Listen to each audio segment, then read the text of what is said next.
We are taking a live look at Lee Canyon this afternoon. CCSD has another 3-day weekend coming up, and for many that means a trip to the snow.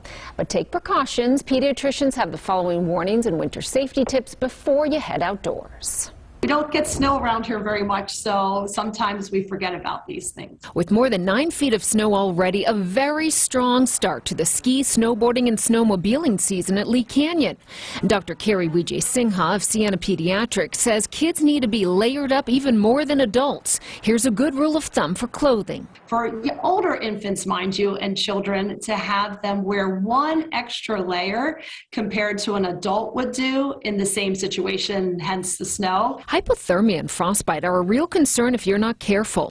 Outfit your kids in helmets for skiing and snowboarding. If you're planning on sledding, hats will keep the heat in, gloves and boots too. Pick a safe place to avoid trees and crowds. I see up there in Kyle Canyon that people are going down hills that have a lot of trees, and there can be injuries from that. You can be very seriously hurt. Snowmobiles pose a significant risk. Children head injuries remain the leading cause of death among 15 to 24-year-olds when snowmobiles collide, fall, or overturn.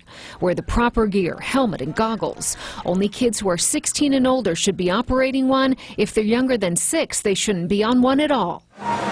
As for ice skating, plenty of safe places indoor and outdoor around town for that. But if you're headed out of town, if you're out in Utah, say, make sure it's approved to be on that certain lake, and make sure to go in the same direction, because injuries, Dr. Wijay-Singha says, can happen when people go the wrong way. It's also important to keep an emergency kit in your car that includes a flashlight, extra batteries, a first aid kit, and extra medicine.